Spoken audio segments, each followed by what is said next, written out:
చేసేదనని ఆమెతో అనెను. మరియు దేవుడు ఆమె కన్నులు తెరిచినందున ఆమె నీళ్ళ ఊట చూచి వెళ్ళి ఆ తిత్తిని నీళ్ళతో నింపి చిన్నవానికి త్రాగనిచ్చెను. దేవుడు ఆ చిన్నవానికి తోడై ఉండెను. దేవునికి స్తోత్రం కలుగును గాక. ఈ యొక్క ఉదయకాల సమయంలో నా యొక్క వాక్య సందేశము దేని గురించి అంటే, దేవుడు ఆ చిన్నవానికి తోడై ఉండెను. అక్కడ మనం చూసినట్లయితే జరిగినటువంటి కార్యక్రమం, జరిగినటువంటి ఇన్సిడెంట్ మనలో ప్రతి వారికి కూడా తెలుసు, వాక్యం చదివే ప్రతి వారికి కూడా తెలుసు. ఇక్కడ హాగరు అనబడినటువంటి ఒక స్త్రీకి దేవునికి మధ్య జరుగుతున్నటువంటి సంభాషణ మనం చూస్తున్నాం. ఈ హాగరు ఎవరో మనందరూ కూడా తెలుసు. ఎవరు హాగరు? ఎవరండి హాగరు? ఎవరో ఐగుప్తులో ఒక దాసి, అంటే ఐగుప్తు దేశపు స్త్రీ. హాగరు ఎవరు అనగా అబ్రహాము రెండో భార్య. ఇది చెప్పాల్సిందే. హాగరు ఎవరు అంటే అబ్రహాము సారా ద్వారా ఇవ్వబడిన రెండవ భార్య. యాక్చువల్గా ఈమె ఒక దాసి. దాసి అంటే ఒక పని మనిషి. Abraham is a blessed man. దేవుడు అబ్రహామును దీవించాడు, దేవుడు అబ్రహామును ఆశీర్వదించాడు. కాబట్టి అబ్రహాము ఆశీర్వదించబడిన స్థితిలో ఉన్నప్పుడు నేను చాలాసార్లు చెప్తూ ఉంటాను, కొన్ని డైరెక్షన్స్ దేవుడు మనకి ఇచ్చే డైరెక్షన్స్లో కాకుండా మన సొంత డైరెక్షన్స్లో వెళ్తున్నప్పుడు కొన్నిసార్లు మనకు కావాలని కష్టాలు కొని తెచ్చుకుంటాం. బైబిల్ గ్రంథంలో మనం చూసినట్లయితే భక్తులైన వారు దేవుని యొక్క ఆజ్ఞల ప్రకారం నడిచేవారు, దేవుని యొక్క ఉద్దేశాల ప్రకారం నడిచేవారు. కొన్నిసార్లు వారు కూడా దేవుని యొక్క డైరెక్షన్లో కాకుండా ఓన్ డైరెక్షన్లో వెళ్ళి లేనిపోని ముప్పును వారి మీదకి తీసుకుని రావడం మనం చూస్తుంటాం. ఫర్ ఎగ్జాంపుల్ యోనాను మనం చూడగలుగుతాం. చిన్నపిల్లల మొదలుకొని పెద్దవారి వరకు తెలుసు యోనా స్టోరీ. యోనాను దేవుడు ఎక్కడికి వెళ్ళమన్నాడు? నీనెవెకి వెళ్ళమన్నాడు. కానీ యోనా దేవుని మాట వినకుండా ఏం చేశాడు? తర్షీషు పట్టణానికి వెళ్ళి ఓడను ఎక్కాడు. ఆ ఓడ ఎక్కడం వలన యోనా దేవుని ప్రవక్త అయినప్పటికీ, దేవుని సంబంధమైనటువంటి వ్యక్తి అయినప్పటికీ కూడా దేవుని మాట వినకుండా ఎవరి నిర్ణయం తీసుకున్నాడు? సొంత నిర్ణయం తీసుకున్నాడు. యోనా ఓడ మీద ప్రయాణం చేస్తున్నప్పుడు ఓడ మీద పెద్ద తుఫాను వచ్చింది. ఆ తుఫాను వచ్చినప్పుడు అది యోనాతోటి పోయిందా, దానివల్ల అందరూ ఎఫెక్ట్ అయ్యారంటే అది యోనాతోటి పోలేదు. అందులో ఉన్న ప్రతి వాడు కూడా ఎఫెక్ట్ అయ్యాడు. ఎందుకంటే అందులో ఉన్న ప్రతి సామాగ్రి కూడా వారు తీసుకెళ్ళి ఏం చేశారు? సముద్రంలో పాడవేశారు. ఇది ఎవరి డిసిజన్? ఎవరు తీసుకున్నటువంటి డిసిజన్, ఎవరిని బట్టి ఇది జరిగింది అని అక్కడ అందరూ కూడా చీట్లు వేస్తుంటారు. ఇది దేవునికి యోనాకు సంబంధించిందని వాక్యం తెలిసిన మనకు తెలుసు. కానీ అప్పుడు ఇది ఎందుకు జరుగుతుందో వారికి తెలియక ఏం చేశారు? ఓడలో చీట్లు వేస్తా, చీటి కూడా ఎవరి పేరు వచ్చింది? యోనా పేరు వచ్చింది. పలానా వ్యక్తి ఉన్నాడు, వీడు ఎక్కడున్నాడు, నెత్తగున్నాడు అంటే యోనా ఏం చేస్తున్నాడట? ఓడ అమరమున క్రింది భాగానికి వెళ్ళి ఏం చేస్తున్నాడు? నిద్రపోతుంటే అక్కడ ఓడ నావికుడు వేసే ప్రశ్న ఏంటి తెలుసా? యోనా గారు లేవండి అనలేదు, ఓయి నిద్రపోతా, నీకేమి సంభవించింది? ఒరే నిద్ర మొఖం, ప్రజలందరూ కూడా చచ్చిపోతుంటే అసలు నీకు చలనం లేదా అని ఎవరేసారు ప్రశ్న? ఓడ నావికుడు దేవుడు అంటే ఏంటో తేలినటువంటి నావికుడు. అప్పటికే జరగాల్సినటువంటి నష్టం అంతా కూడా జరిగిపోయింది. ఓడలో ఉన్న ప్రతి సామాగ్రి కూడా ఏం చేశారంటే సముద్రంలో పాడవేశారు. ఇది ఎవరి వల్ల అంటే యోనా వల్ల. యోనా ఎందుకు చేశాడంటే దేవుడు ఒక డైరెక్షన్లో వెళ్ళమంటే యోనా వేరొక డైరెక్షన్లోకి వెళ్తున్నాడు. అదే రీతిగా మనం చూసినట్లయితే అబ్రహాముని దేవుడు పిలిచి అన్నాడు, అబ్రహాం నేను చూపించే దేశానికి నువ్వు వెళ్తే నేను నిన్ను బ్లెస్ చేస్తానంటే అబ్రహాము దేవుని మాటకు విధేయుడై ప్రయాణం చేస్తున్నాడు. ప్రయాణం చేస్తూ వెళ్తుంటే ఆ అబ్రహాము ప్రయాణం చేస్తున్న ఆ ప్రయాణ మార్గంలో ఒకసారి ఒక ప్రాంతంలో కరువు వచ్చింది. కరువు వస్తే దేవునికి ప్రార్థన చేసి, దేవా ఇది దేశంలో కరువు వచ్చింది, నన్ను ఏం చేయమంటావు అంటే సరిపోయేది. అబ్రహాము దేవుని మాట విని, దేవుడు అంటే ఏంటో తెలియనటువంటి టైంలోనే దేవుని విశ్వాసం ఉంచినటువంటి వ్యక్తి. ఇప్పుడు దేవుణ్ణి చూడకుండా ఏ ప్రదేశానికి వెళ్ళమంటాడో చూడకుండా ఏం చేశాడు? తన ప్రయాణాన్ని కొనసాగింపజేసినటువంటి వ్యక్తి అబ్రహాము. ఎంతటి పరిపూర్ణమైనటువంటి విశ్వాసంతో బయలుదేరినటువంటి అబ్రహాముకి ఒక చిన్న కష్టం వచ్చింది. అదేంటంటే తన యొక్క సంచార మార్గంలో ప్రయాణం చేస్తూ వెళ్తుంటే ఒక మార్గం దగ్గర చిన్న కరువు వచ్చింది. ఈ కరువు వచ్చినప్పుడు ఏం చేశాడంటే దేవుడు వెళ్ళవలసినటువంటి డైరెక్షన్ మానేసి వేరే డైరెక్షన్ తీసుకున్నాడు.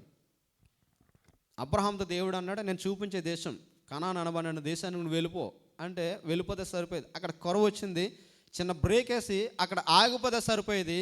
కానీ అబ్రహాం ఏం చేశాడంటే డైవర్స్ను మార్చి ఈజిప్ట్కి వెళ్ళాడు. ఈజిప్ట్ అంటే ఈరోజు మనం పిలవబడుతున్న ఐగుప్తు దేశం అన్నమాట. ఈ ఐగుప్తు దేశానికి వెళ్ళినప్పుడు అబ్రహాం రిచ్ మ్యాన్, అక్కడ శారా ఒక అమ్మాయిని ఇంట్లో దాసిగా పెట్టుకుంది. ఆ దాసి పేరు హాగర్. వాళ్ళకు ఉన్నటువంటి లోటు మనకు తెలుసు, పిల్లలు లేరు. పిల్లలు లేకపోతే ఈ దాసి అయినటువంటి అమ్మాయి, ఆ బ్యూటిఫుల్ గర్ల్, బ్యూటిఫుల్ ఉమెన్, అప్పుడు శారా ఏమందంటే నాకు ఎలాగో పిల్లలు లేరు కదా, సో నీకేం చేస్తున్నానంటే మరి హాగర్ని ఇస్తున్నాను, హాగర్తో నువ్వు నాకు పిల్లల్ని కానీ నాకు పిల్లల్ని ఇమ్మని చెప్పేసి ఏం చేస్తుంది, హాగర్ని అబ్రహాముకు ఫ్రీగా గిఫ్ట్కి ఇచ్చింది. దేవునికి స్తోత్రం కలుగునుగా. మంచి వైఫ్, దేవునికి స్తోత్రం కలుగునుగా. నేను నా కలీగ్తో నేను పని చేస్తున్నప్పుడు, వాడు అరబ్ అనమాట, నా సీనియర్ అరబ్ అయినప్పుడు చెప్తున్నాడు అనమాట. మేమిద్దరం మాట్లాడుకుంటున్నప్పుడు ఇంట్రడక్షన్లో ఒకరినొకరు మేము పరిచయం చేసుకుంటున్నప్పుడు వాక్ చేసుకుంటూ వస్తున్నాం, క్యారిడర్లో వాక్ చేసుకుంటూ వస్తుంటే you are from which part అంటే ఐఎమ్ ఫ్రమ్ ఆంధ్రప్రదేశ్ అన్నాడు. ఐ హ్యావ్ టోటల్ 4 వైఫ్స్ అన్నాడు. ఎన్ని వైఫ్స్ అన్నాడు? I have total 4 wives. One is from Hyderabad, one is from Pune, one is from Yemen and one is from UAE. 4 wives. How many wives you have అన్నాడు. Only one అన్నాడు. ఉన్నదే సరిపోద్దురా బాబు, మళ్ళీ ఇంకెందుకు అనుకున్నాను మనసులో. అప్పుడు స్టోరీ చెప్తున్నాడు అనమాట. ఆ తర్వాత డిస్కషన్లో తర్వాత మరలా సెకండ్ డే వెళ్ళి మేము మాట్లాడుకుంటున్నప్పుడు స్టోరీ చెప్పుకుంటూ వస్తున్నాడు. చాలా ఇంట్రెస్టింగ్ స్టోరీ అనమాట. ఇండియాలో చదివాడు, యమన్లో పుట్టాడు, ఇక్కడ పెరిగాడు, ఇండియా దేశంలో చదువుకున్నాడు. ఇండియా దేశంలో ఎన్ని ప్రాబ్లమ్స్ ఫేస్ చేశాడు, అన్ని ప్రాబ్లమ్స్ కూడా చెప్పుకుంటూ వచ్చాడు. చాలా సక్సెస్ఫుల్ మ్యాన్ అనమాట. మంచి అతని వెనకాల చాలా కష్టం ఉంది. అయితే చెప్తూ అన్నాడు, everything I will have a plan, so for that plan I will run అని చెప్పేసి అంటూ, మనం ఏదన్నా ఒక ప్లాన్ వేసుకున్నప్పుడు ఆ ప్లాన్ కోసం మనం పరిగెత్తాలి అని చెప్తూ ఏం చెప్పాడంటే, నేను ఈ యొక్క యూఏఈ దేశంలో ఉన్నప్పుడు ఈ యొక్క యూఏఈ నేషనాలిటీ కావాలని నేను ఏం చేస్తానంటే యూఏఈ దేశంలో ఉన్న అమ్మాయిని నేను పెళ్లి చేసుకున్నాను. పెళ్లి చేసుకుంటే అన్ఫార్చునేట్ ఏం జరిగిందంటే 18 సంవత్సరాలు నిండక ముందే మా ఇద్దరికి పెళ్ళి అయి 18 సంవత్సరాలు అయితే యూఏఈ నేషనాలిటీ నా పిల్లలకు వస్తుంది. సో నా ద్వారా నా సంతానం ఇక్కడ అభివృద్ధి పరుచుకోవాలి అన్న ఉద్దేశం చేత ఆ స్త్రీని చేసుకున్నాను. అన్ఫార్చునేట్ ఏం జరిగిందంటే కరోనా టైంలో ఆవిడ చచ్చిపోయింది. సో నేను 18 సంవత్సరాలు అయిపోతే ఇప్పుడు నా పుట్టినటువంటి పిల్లలకి యూఏఈ పాస్పోర్ట్ వస్తుంది, వాళ్ళు ఇక్కడ అమ్మాయిని ఎత్తుకుంటారు, వాళ్ళ జనరేషన్ పెరుగుతుంటుంది. చాలా మంచి విజన్ పెట్టుకున్నాడు, ఏ విజన్ అయినప్పుడు కూడా. చెప్తూ నేను థర్డ్ డే అంటున్నాడు అనమాట, I'm going to B replace 1 more wife అన్నాడు అనమాట. ఏంటంటే I'm going to B replace 1 more wife అంటే ఈ అమ్మాయి చచ్చిపోద్దని నేను అనుకోలేదు, కానీ అమ్మాయి చచ్చిపోయింది. అంటే నేను అన్నాను, how many wives you can do అని చెప్పేసి అంటే, అప్పుడు as per our culture we can do 4 marriages. ఆ 4 మ్యారేజెస్ని మించి మేము ఎవరిని కూడా మేము చూడకూడదు అంటున్నాడు. అప్పుడు నాకు అనిపించింది. ఆ తర్వాత అంటున్నాడు, సరే from which country you're going to be marry again from UAE అంటే, లేదు యూఏఈ అమ్మాయికి చాలా పెట్టుబడి పెట్టాలి, ఆల్రెడీ 1 lakh ధరం ఇచ్చాను, వాళ్ళ ఫుడ్ అది సరిగ్గా కుక్ చేయరు, వాళ్ళు ఏది కావాలన్నా బయట నుంచే ఆర్డర్ చేసుకుంటారు. I like Indian women's man. ఎందుకంటే ఒక ఇండియా నేను ఇక్కడ తీసుకొచ్చి ఇక్కడ పెట్టాను, బయట నుంచి ఏమైనా ఆర్డర్ చేయనంటే వద్దు డబ్బులు వేస్ట్, నేనే కుక్ చేస్తాను అంటదట. The caring of the kids, the caring of the food, everything is good అని చెప్పేసి అంటున్నాడు. I'm going to be marry 1 more woman అని అంటే, ఎక్కడి నుంచి చేసుకుంటా అంటే I'm looking for Syria or Egypt అంటున్నాడు. దేవునికి స్తోత్రం కలుగునుగా. Syria or Egypt. ఇటు రీతిగా మనం చూసినట్లయితే ఆ రోజుల్లో ఉన్నటువంటి కల్చర్ ఏదైనా కావచ్చు. అబ్రహాముకి శారాను భార్యకి ఇచ్చి, శారాకి ఇంటెన్షన్ ఏంటంటే నీవు ఆమె ద్వారా నాకు పిల్లల్ని కనమంది. పిల్లల్ని కనమన్నప్పుడు మనం చూసినట్లయితే అక్కడ పిల్లడు పుట్టడం అవన్నీ జరిగినప్పుడు ఇక్కడ మనం చూసినట్లయితే ఎప్పుడైతే పిల్లవాడు పుట్టిన తర్వాత అప్పటి వరకు కూడా దాసిగా ఉండాల్సినటువంటి ఈ అమ్మాయి అప్పటి వరకు కూడా శారా ఏది చెప్తే అది చేస్తుంది. అమ్మాయి వెళ్ళి కుండలు కడగమంటే కుండలు కడుగుతుంది, ఇంటి పని చక్కబెట్టమంటే ఇంటి పని చక్కబెడుతుంది. ఎవ్రీథింగ్ వాజ్ స్మూత్ అనమాట. ఎప్పుడైతే పిల్లవాడు పుట్టిన తర్వాత ఈమెలో ఒక ఆలోచన మొదలైంది. అదేంటంటే ఈ యొక్క అబ్రహాం యొక్క యావదాస్తి మీద కూడా వారసుడు ఎవరంటే నాకు పుట్టినటువంటి నా కుమారుడు ఇస్మాయిల్. కాబట్టి ఈ యొక్క యావదాస్తికి నా కుమారుడే హక్కుదారుడు. అంతేకాకుండా అబ్రహాములో నాకు కూడా పాలి భాగం ఉందని చెప్పేసి ఏం చేసింది, అప్పటి నుంచి కూడా అమ్మగారు అనే ఆవిడ అప్పటి నుంచి ఏం మొదలెట్టింది, శారానే చిన్న చూపు చూడటం మొదలుపెట్టింది. దేవునికి స్తోత్రం కలుగును గాక. చూడండి, అక్కడ మనం చూసినట్లయితే 21వ అధ్యాయము 8వ వచనం ఒకసారి చదువుదాం. ఉమ్, ఉమ్, ఉమ్, ఉమ్. పరిహసించుట సారా చూచి నీ దాసుని నీ దాసి అని దీని కుమారుని వెలగటం. బై ద టైం అబ్రహాం కూడా పిల్లవాడు పుట్టాడు. పిల్లవాడు పుట్టిన తర్వాత ఈ అబ్బాయి కొంచెం ముందు పుట్టిన అబ్బాయి కనుక ఏం చేశాడంటే ఈ యొక్క సారాకు పుట్టిన కుమారుని కుర్రాడు ఏడిపించడం చూసి ఏమందంటే ఇమీడియట్గా ఈ దాసిని నాతో ఉంచడానికి వీల్లేదు, వెంటనే వెళ్ళగొట్టే, ఇక నుంచి తరిమేమంది. ఎవరు తీసుకొచ్చారు? మీ యాక్షన్స్ అన్నీ అలాగ ఉంటాయి. చేసింది మీరే. ఆ తర్వాత దానివల్ల పర్యవసానం వస్తే ఆ పర్యవసానాన్ని కూడా ఎవరి మీద రుద్దుతారు? మీరు ఎవరి మీద రుద్దుతారు? భర్తల మీద రుద్దుతారు చాలామంది. దేవునికి స్తోత్రం కలుగును గాక. సేమ్ అబ్రహాం ఏమి తెలియదు, ఈజ్ రైచియస్నెస్ మ్యాన్ అనమాట. నాకు దానివల్ల పిల్లలు కావాలి అని చెప్పింది ఎవరో? సారా. ఇప్పుడు పిల్లడు పుట్టిన తర్వాత ఇద్దరికి ప్రాబ్లం వస్తే, ఇద్దరికి క్లాస్ వస్తే, ఇప్పుడు సారా చెప్తున్న మాట ఏంటంటే ఇమ్మీడియట్గా అది నా ఇంట్లో ఉండడానికి వీల్లేదు, దాన్ని నువ్వు బయటకు తోలే. అంటే ఏదైనా భరించవచ్చు కానీ ఏది భరించాలని చెప్పండి, అది పెళ్లి చేసుకున్నవాడో తెలుస్తుంది. దేవునికి స్తోత్రం కలుగునుగా. ఏ టార్చర్ అయినా భరించొచ్చాడు కానీ ఇంట్లో ఉన్న టార్చర్ ఉంటా చూసారా, అది పెళ్లి చేసుకున్న యవనస్తులు తెలుస్తుంది. మొన్న ఒక పాస్టర్ గారు చెప్తున్నారు, ఇంటికి వెళ్ళినప్పుడు అక్కడ మెసేజ్ చెప్తా అంటున్నాడు. మెసేజ్లో ఇప్పుడు కొంతమంది కుర్రోళ్ళు ఎదురుగుండా వెళ్ళలేకపోతున్నారు ప్రియులారా, బాత్రూంలోకి వెళ్ళి ఏడుస్తున్నారు. ఎందుకు తెలుసా? ఆ వాటర్లో కన్నీళ్ళు కనబడకుండా వారి బాధ వారే మింగేయడానికి ఎక్కడ ఏడుస్తున్నారట? బాత్రూంలో పడి ఏడుస్తున్నారు. ఎందుకంటే అటు భార్య మాట వినాలో తెలియక, తల్లి మాట వినాలో తెలియక ఎక్కడ ఏడుస్తున్నారట? ఆ షవర్ కింద నుంచి ఏడుస్తున్నారట. ఏదైనా భరించవచ్చు కానీ టార్చర్ ఉంటే చూడండి. అందుకే పెళ్ళి కాకముందు చాలా జుట్టు ఒత్తుగా ఉంటుంది. పెళ్ళి అయిన తర్వాత ఏమవుతుంది? చాలామంది పీకేస్తూ ఉంటారు జుట్టుని. ఇప్పుడు అబ్రహాంకి టార్చర్ మొదలైంది. అబ్రహాం సో ఒబీడియన్స్ అనమాట. అతడు చాలా వివేకవంతుడు. వెంటనే ఏం చేశాడంటే ఏ మాత్రం కూడా సందేహించకుండా దాసి అయినటువంటి హాగర్కు పుట్టినటువంటి కుమారుడైన ఇస్మాయిల్ను కూడా ఏం చేశాడంటే తీసుకెళ్ళి మీరు జాగ్రత్తగా వెళ్ళిపోండి అని చెప్పేసి సకల సౌకర్యాలను కూడా అప్పగించాడు. అప్పగించిన తర్వాత వారు ప్రయాణం చేస్తున్నారు. చూడండి 14వ వచనం, 21వ వచనం.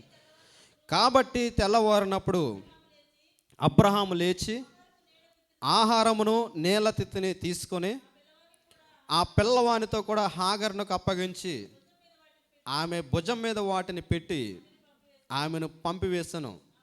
ఆమె వెళ్ళి బెయేర్షెబా అరణ్యములో ఇటు అటు తిరుగుచుండని ఏం చేశాడు? కావాల్సినవన్నీ కూడా ఆహారము నీళ్ళ తిత్తి అన్నీ కూడా పెట్టి మీ ప్రయాణంలో మీరు వెళ్ళిపోండి అని చెప్పేసి పంపించేస్తున్నాడు. వీళ్ళిద్దరూ కూడా ప్రయాణం చేస్తున్నారు.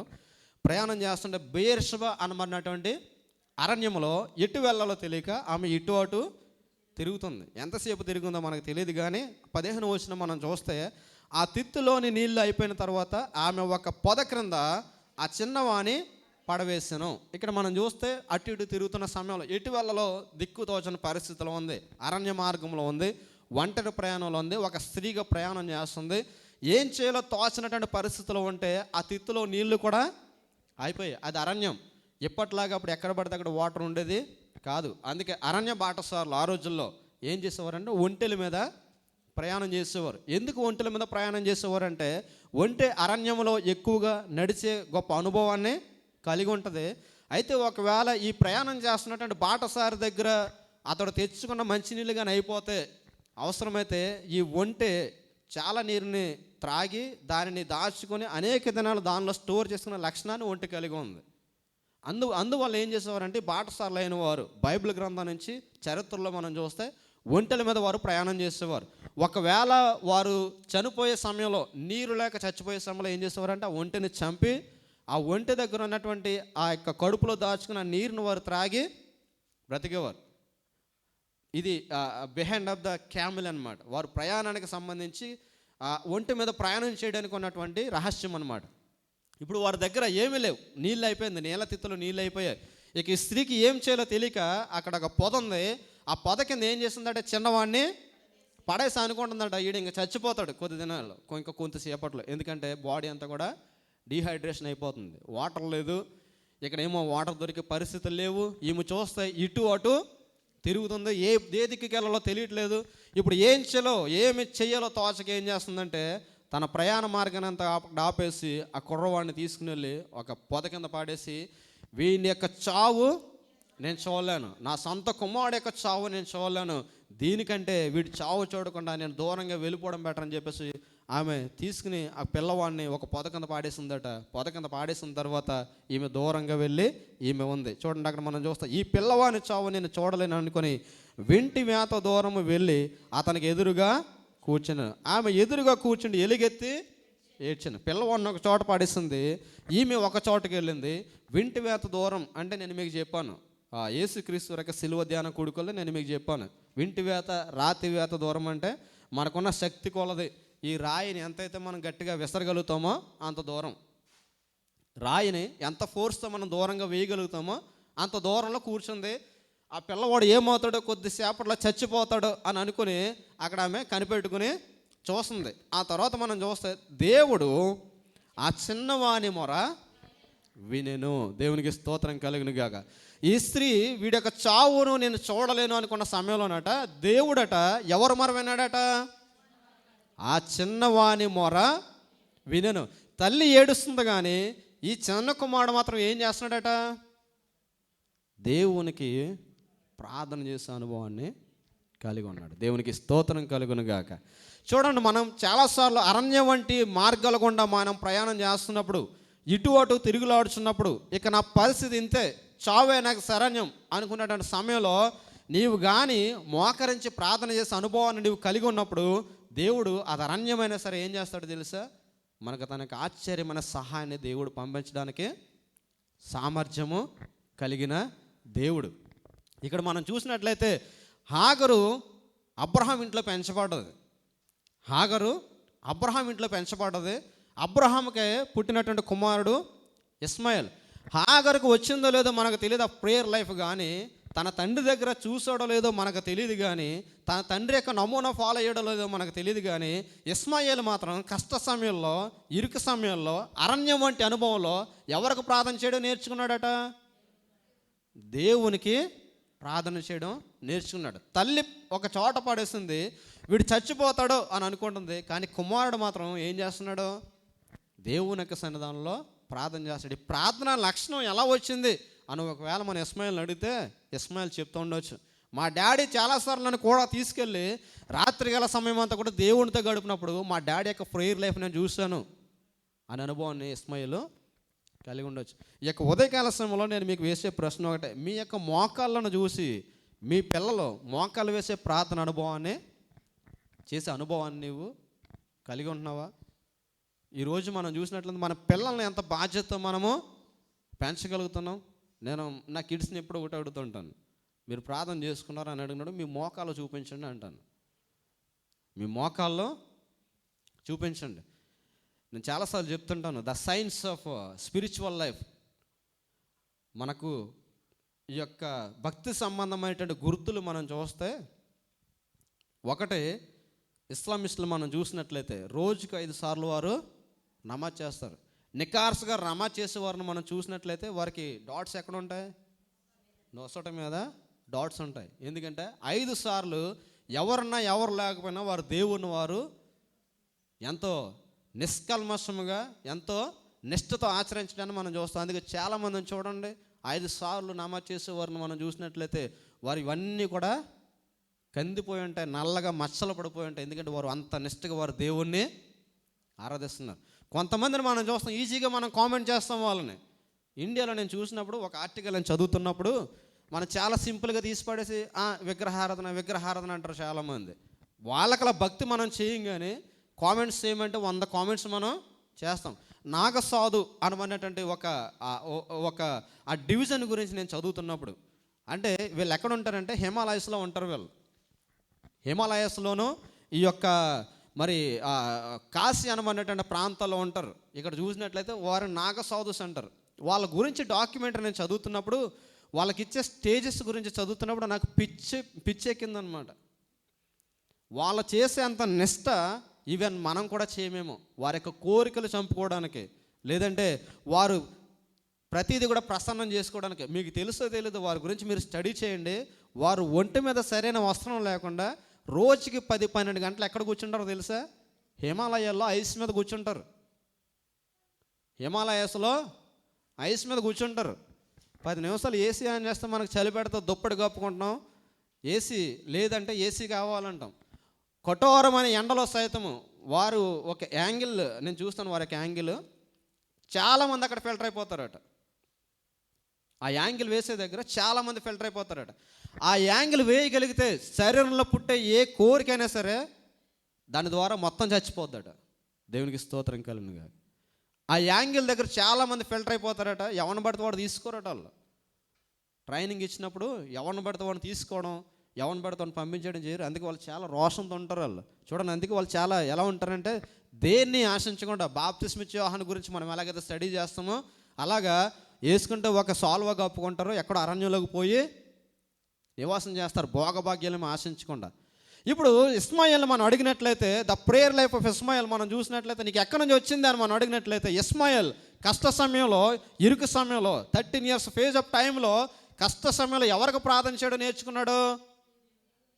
అక్కడ మనం చూసినట్లయితే సైంటిఫిక్గా, హిస్టారికల్గా మనం చూస్తే అబ్రహాముకి చూడండి, ఒకసారి మనం చూస్తే 16వ అధ్యాయము, అబ్రహాము 16వ అధ్యాయము 15వ వచనం చదువుదాం.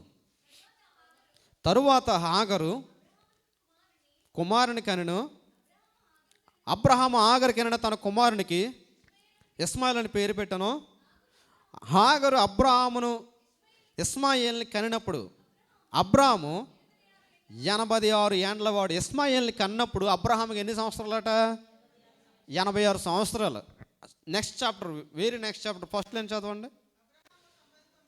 అబ్రహాము 90 ఏండ్ల వాడైనప్పుడు 99వ సంవత్సరంలో దేవుడు పిలిచాను, ఇదిగో నీకు కుమారుని ఇస్తున్నాను అన్నాడు. 21st చాప్టర్కి వచ్చేసరికి 100 years అనమాట. అంటే ఇప్పుడు అబ్రహాముకి ఇస్సాకు పుట్టినప్పటికి టైము, ఆ ఏజ్ పీరియడ్ ఎంత అంటే 99 to 100 years. ఇస్మాయిల్ అబ్రహాముకి పుట్టినప్పుడు అబ్రహాముకి ఎన్ని సంవత్సరాలు? 86 సంవత్సరాలు. 86 minus 100 వేసుకుంటే పీరియడ్ ఎంత? 13 years వేసుకుందాం. ఈ 13 సంవత్సరాల వయసు కలిగిన వాడు ఇస్మాయిల్. ఇస్సాకు పుట్టిన తర్వాతే అక్కడ షారా అంది, ఇమీడియట్గా దాన్ని నువ్వు పంపించేయని చెప్తే నిర్దాక్షిణ్యంగా పంపించేశాడు. 13 సంవత్సరాల కుర్రోడిని. మా జాన్లో ఉన్నాడు. ఇప్పుడు జాన్లో ఉన్నవాడికి, ఆ ఏజ్లో ఉన్నవాడికి, ఆ సిచ్యువేషన్లో ప్రార్థన చేయాలని ఆలోచన ఎవరికైనా వస్తుందో చెప్పండి? ఇక్కడి నుంచి అక్కడికి, అక్కడి నుంచి ఇక్కడికి ఏదో పరిగెత్తున్న, ఏదో తాగి బ్రతకాలనుకుంటాడు, కానీ మోకరించి ప్రార్థన చేయాలి అన్న ఆలోచన ఎవరికైనా వస్తుందంటే ఎవరికి రాదు. కానీ ఆ టైంలో ఎవరికి ఆలోచన వచ్చింది? ఇస్మాయిల్కి ఆలోచన వచ్చింది. ఆ యొక్క అరణ్యంలో ప్రార్థన చేస్తుంటే, అందుకే ఆ ప్రార్థన చేస్తున్నాడు. 17వ వచనం మనం చూస్తే, దేవుడు ఆ చిన్నవాని మరణం వినెను. అప్పుడు దేవుని దూత ఆకాశం నుండి హాగరును పిలిచి, హాగర్ నీకేం వచ్చింది? భయపడుకో, ఈ చిన్నవాడున్న చోట దేవుడు వాని స్వరమును, దేవునికి స్తోత్రం కలుగును గాక. ఇస్మాయిల్ ప్రార్థన చేస్తుంటే ఆన్సర్ ఎవరి దగ్గరికి వెళ్ళింది? హాగర్ దగ్గరికి వెళ్ళింది. ఇస్మాయిల్ ప్రార్థన చేస్తుంటే దేవుడు ఎవరి దగ్గర పంపించాడు దేవదూతనంటే? తల్లి దగ్గరికి పంపించి అన్నాడు, హాగర్ నీకు అసలు ఏమీ వచ్చింది? ఇన్ని సంవత్సరాల గృహంలో నువ్వు ఉన్నావు కదా, ఇన్ని సంవత్సరాలు అబ్రహాంతో సహవాసం చేస్తున్న అనుభవం నువ్వు కలిగి ఉన్నావు కదా, ఇటువంటి కష్ట సమయంలో ప్రార్థన చేయాలని ఆలోచన నీకు రాలేదా? కానీ ఆ చిన్నవాడు మొర పెడుతుంటే, ఆ చిన్నవాడున్న స్థలాన్ని ఎవరు చూశాడు? దేవుడు చూశాడు. ఆ చిన్నవాని యొక్క మొర దేవుని వద్దకు చేరింది. ఇదిగో నీవు లేచి ఆ చిన్నవాని లేవనెత్తి నీ చేత పట్టుకో, వానిని గొప్ప జనముగా చేసేదను అని. ఏమన్నాడు? ఇదిగో నువ్వు తీసుకుని నీ పిల్లల్ని వెళ్ళిపో. చిన్నవాడు చేసినటువంటి మొరను బట్టి, అబ్రాహాముకి ఇచ్చినటువంటి వాగ్దానాన్ని బట్టి ఏం చేస్తానన్నాడు? గొప్ప జనముగా చేస్తానన్నాడు. మరియు దేవుడు ఆమె కన్నులు తెరిచినందున ఆమె నీళ్ళ ఓట చూచి వెళ్ళి, దేవుడు ఏం చేశాడట? కన్నులు తెరిచాడు. అంటే కన్నులు మూసుకుపోవడం వల్ల ఏం కనిపించట్లేదు? నీళ్ళ ఓట కనిపించట్లేదు. ఆటోమేటిక్గా వారికి కావాల్సినటువంటి సహాయం కొరకు దేవుడు ఏం చేశాడు? ఒక నీళ్లను పుట్టించాడు. అద్భుతం అక్కడ జరిగినా కానీ ఆ చిన్నవాని వారు దేవుడు విని వెంటనే అద్భుతాన్ని ఆశ్చర్యకారాన్ని చేసినా కానీ చూడలేని కన్నులు కలిగిన దానికి ఎవరున్నారు? ఆగురుంది. కారణం ఏంటంటే కన్నులు మూసిపోయాయంట. చాలాసార్లు దేవుడు మన జీవితంలో చేసినటువంటి మేళను బట్టి చాలాసార్లు మన కన్నులు కూడా ఎలా ఉంటాయి? కన్నులు మూసుకుపోతాయి. దేవుడు చేసిన అద్భుతాలు మనకు ఎదురుగా కనిపించవు. అసలు అద్భుతం అంటే ఏంటి చెప్పండి? అద్భుతం అంటే దేవుడు మీకు ఫ్లైట్ ఇవ్వడం అద్భుతమా? లేదంటే ఒక 50 కేజీల గోల్డ్ ఇవ్వడం అద్భుతమా? అలాగే ఎవడు అనుకుంటాడో తెలుసా? ఈ యొక్క అద్భుతాలు అనుకున్నవారు దేవుని యొక్క ఆత్మ సంబంధమైన అనుభవం లేనివారు అనుకుంటారు. దేవునిలో బ్రతికేవారు ఏమనుకుంటారో తెలుసా? దేవుడు నాకు ఇచ్చిన ప్రతి దినము కూడా ఒక అద్భుతమే. దేవునికి స్తోత్రం కలుగునుగా. నేను ఈ స్థానంలో ఉన్నానంటే అది దేవుడు నా జీవితంలో చేసిన అద్భుతం. నేను ఈ స్థితిలో నిలబడగలిగానంటే, ఈరోజు సజీవంగా నేను ఉన్నానంటే ప్రసంగులు అదే అంటాడు. దేవుడు సెలవు లేక ఏ మనుషుడు కూడా తన చేతితో ఆహారం తీసుకుని నోట్లో పెట్టుకోలేడు. దేవునికి స్తోత్రం కలుగు. ఎంతమంది ప్రపంచంలో ఆహారం లేని వాళ్ళు ఉన్నారు? నేను ఎందాక చెప్పాను కదా స్టోరీ.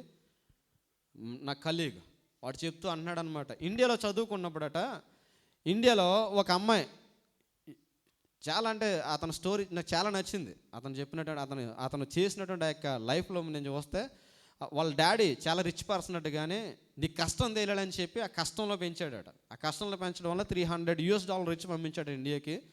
ఏం చేయాలో తెలియక కాలేజ్ టైంలో చదువుకుంటుంటే బిర్లా మందిర్, మన ఆంధ్రప్రదేశ్లో అతనికి తెలిసిన పేర్లు నాకు కూడా తెలియదు, అలా చెప్తున్నాడు అనమాట.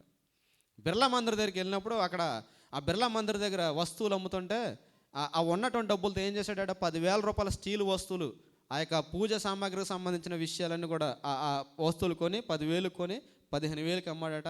15,000 వస్తే 15,000 మరలా 30,000 వస్తువులు కొన్నాడట. 30,000 వస్తువులు మరలా 50,000కి అమ్మితే వ్యాపారం అలాగే ఇంప్లిమెంట్ చెందితే ఎవరి దగ్గర అయితే వస్తువులు కొంటున్నాడో ఆ వస్తువులు కొనే ఆ వ్యక్తి యొక్క కూతురు ఈయన ప్రేమలో పడ్డదనమాట. వాళ్ళెవరో రెడ్డిస్. పేరు కూడా చెప్పాడు, మహేశ్వరి అని. ఏం పేరు? మహేశ్వరి. ఈ రెడ్డిస్ అమ్మని వారు ఒప్పుకోలేదు. నేను అన్నాను, Reddys they very powerful, they won't accept. How you did అంటే దానికోసం నేను ఏం చేశానంటే, నా వెనకాల వాళ్ళ కర్రలో కత్తులు వేసుకుని వస్తే ఇక్కడ నుంచి మరలా పూణే షిఫ్ట్ చేశాను అని చెప్తా అంటున్నాడు. ఇండియా దేశంలో ఉన్నట 52 మంది పిల్లల్ని అనాథలను పోషిస్తున్నాడు ఇప్పటికి. ఎంతమందిని? 52 మంది పిల్లల్ని ఆలనా పాలన చూసుకుని వారిని చదివించి వారిని ప్రయోజకులుగా చేసి పెళ్ళయ్యే వరకు కూడా బాధ్యత వీళ్ళ తీసుకున్నారట. పెళ్ళయ్యే వరకు బాధ్యత వీళ్ళే తీసుకుంటున్నారు. తీసుకోవడమే కాకుండా అంటాడు, దీనికి చేయడానికి కారణం ఏంటంటే, ఒకసారి ప్రయాణం చేస్తుంటే ఒక అమ్మాయి ఏడుస్తుంటే కంటిన్యూస్గా ఏడుస్తుంది. నేను ఆమె ఉన్నాం, ఎందుకు ఏడుపు మానట్లేదని చెప్పేసి ఇద్దరం కూడా ఊరుకోబెడుతుంటే అమ్మాయి ఊరుకుంటలేదు. కానీ ఆ అమ్మాయి దగ్గరికి వెళ్ళి, పెళ్లి చేసుకున్న అమ్మాయి దగ్గరికి వెళ్ళి ఒకసారి ఆమె డ్రెస్ చూస్తే ఒంటి నిండా అంత చీమి కురుపులతోటి ఆ దేహం అంతా కూడా కుళ్ళిపోయి ఎంతంత గోతులు పడిపోయినాయి. అప్పుడే నేను అనుకున్నాను ఏదన్నా చేయాలి అని చెప్పి ఏం చేశాడు?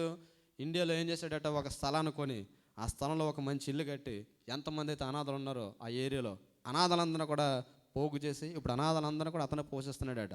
వాళ్ళకి తల్లి తండ్రిగా ఎవరు ఉంటారట? ఆమె మొట్టమొదటి పెళ్లి చేసుకున్న అమ్మాయి అక్కడే ఉండి ఆ పిల్లల యోగక్షేమాలు చూస్తుంటే వీళ్ళ నాన్న వీళ్ళ అమ్మ ఇయర్లీ ఒక 5-6 సమయాల్లో వెళ్ళి వారితో స్పెండ్ చేస్తాడట. ఇతను కూడా వెళ్ళి చూస్తూ ఉంటాడట.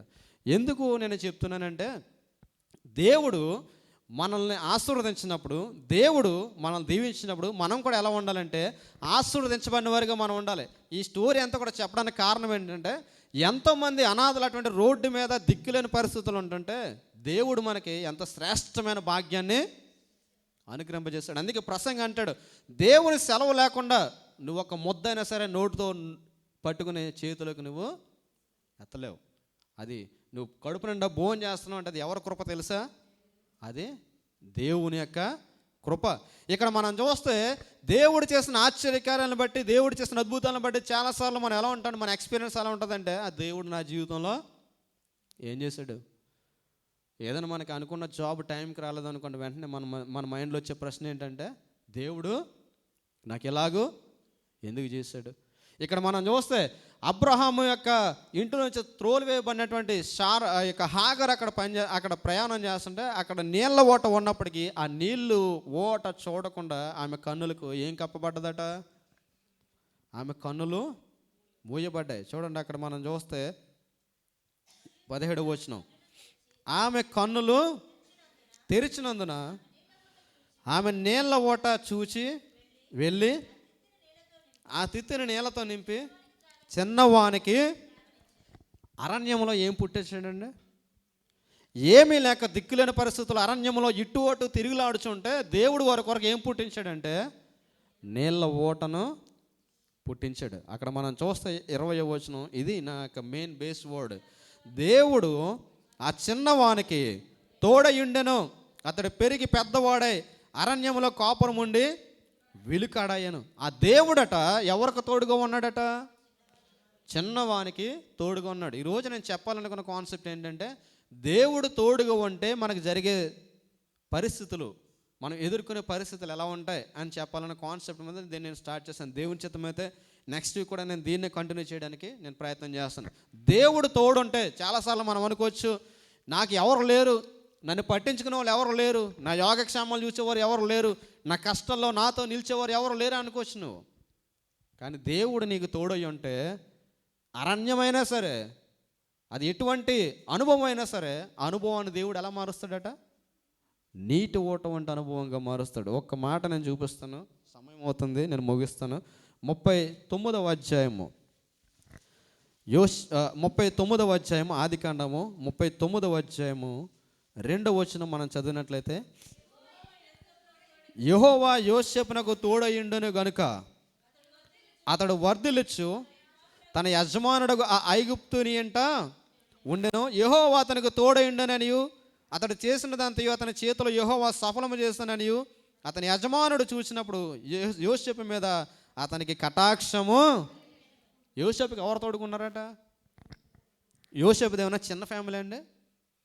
యోసేపుది చిన్న ఫ్యామిలీయా? యోసేపు ఎవరు? అబ్రహాం మనవడు, యాకోబు యొక్క కుమారుడు. 11 మంది అన్నదమ్ములు ఉన్నారు యోసేపుకి.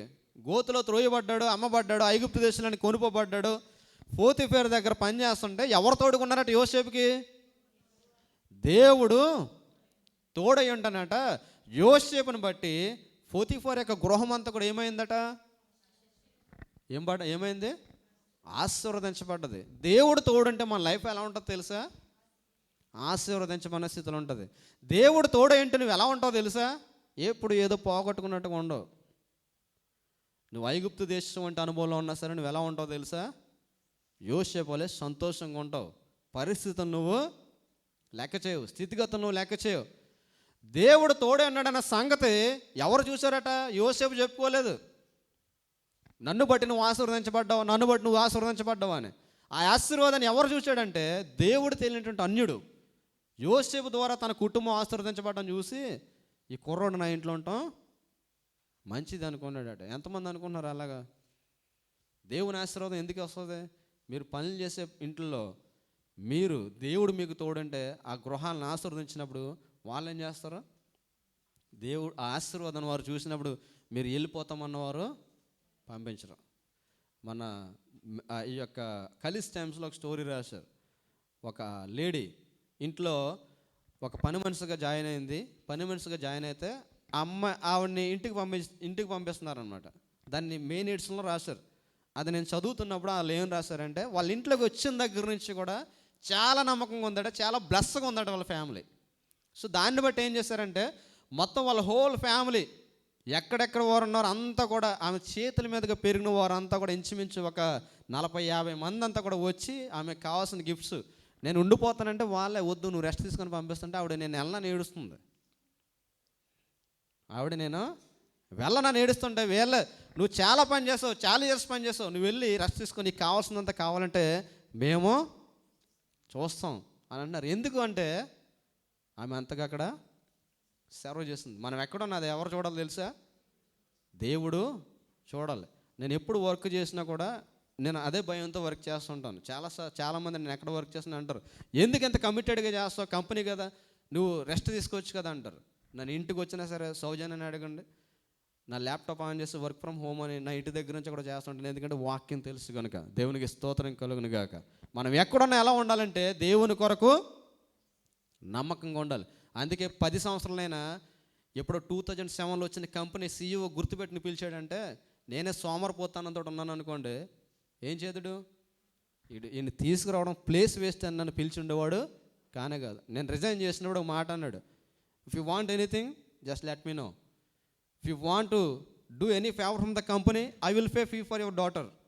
నీ కుమార్తెకు నేను కంపెనీ వైపు నుంచి ఫీజు పే చేస్తాను కావాలంటాడు. కానీ నాకు ఆ రోలు, నేను అనుకున్న రోలు, నాకు ఇష్టమైన రోలు నాకు దొరకడం వల్ల నేను కాంప్రమైజ్ అవ్వకుండా ఏం చేశానంటే ఆ కంపెనీ నుంచి నేను విడిచి బయటకు వచ్చాను. ఎందుకు చెప్తానంటే నమ్మకత్వం అన్నది చాలా ఇంపార్టెంట్. దేవుడు నీకు తోడై ఉంటే, చూడండి అక్కడ మనం చూస్తే అదే అధ్యాయం 19వ అధ్యాయము 20వ వచనం మనం చదివినట్లయితే 39వ అధ్యాయము 20వ వచనం, యెహోవా యోసేపునకు తోడయ్యుండి, ఆ 20వ వచనం నుండి, అతనిని పట్టుకొని రాజు ఖైదీలు బంధింపబడు చెరసాలలో వేయించెను. అతడు అక్కడ చెరసాలలో ఉండెను. అయితే యెహోవా యోసేపునకు తోడయ్యుండి అతని యందు కనికరపడి అతని మీద ఆ చెరసాలకు అధిపతికి కటాక్షము కలిగినట్లు చేశాను. ఎక్కడ ఉన్నాడట యోసేపు? ఏమన్నా చక్రవర్తి గృహంలో ఉన్నాడా? చెరసాల్లో ఉంటానట. ఆ చెరసాల్లో ఉన్నా కూడా యోసేపుకు దేవుడు ఏం చేశాడట? తోడయ్యుండి ఆ చెరసాలకు అధిపతి కూడా ఏం చేశాడట? మంచి మనసు కలగజేశాడట. అందుకే యోసేపు అక్కడ కన్నీరు, దుఃఖము, వేదన ఏమీ తెలియలేదు. ఎందుకంటే దేవుడు తోడన్నాడు. పాడదాం. దేవుడు మనకు ఎల్లప్పుడూ తోడుగానున్నాడు, తోడుగానున్నాడు. దేవుడు మనకు ఎల్లప్పుడూ తోడుగానున్నాడు, తోడుగానున్నాడు. దేవుడు ఎప్పుడు కూడా మనకు ఎలా ఉంటాడట? దేవుడు తోడుగా ఉంటే మన పరిస్థితి ఎలా ఉంటుందో తెలుసా? చెరసాల వంటి అనుభవం కూడా పట్టు పరుపు వంటి అనుభవం ఉంటుంది. చెరసాలకి వెళ్ళి కూర్చుంటే చెరసాలకు అధిపతినే మార్చేసాడట. ఎవరో? దేవుడు. చెరసాలకు అధిపతిని మార్చేసి యోసేపు పట్ల ఏం కలగజేశాడట? కటాక్షము కలగజేశాడట. ఎందుకంటే యోసేపు అంత నీతిగా జీవించాడు. చాలాసార్లు మనం చూస్తుంటాం, ఎంత పని చేస్తున్నాడు మా మేడం మా మీద, అసలు జాలి కనికరం ఉండదండి దానికి అంటారు చాలామంది. జాలి కనికరం నీ మీద రావాలంటే నువ్వు దేవునికి ప్రార్థన చేయి. నీ యజమానునికి నీ మీద దయ పుట్టాలంటే దేవునికి సన్నిధిలో ప్రార్థన చేయి. యోసేపు అంటే అనుభవాన్ని కలిగి ఉండు. దేవుడు తోడే అన్నాడా? మనకంటే ఎక్కువ శ్రమ అనుభవించాడు యోసేపు. చేయని తప్పుకు శిక్ష అనుభవిస్తున్నాడు. చెరసాల్లో వేసేయమనుకున్నారు కానీ ఆ చెరసాలకు అధిపతిని సైతం మనసు మార్చి దేవుడు తోడుగా ఉండి చెరసాలోంచి ఎక్కడ తీసుకెళ్ళాడు తెలుసా? ఎక్కడ తీసుకెళ్ళాడు?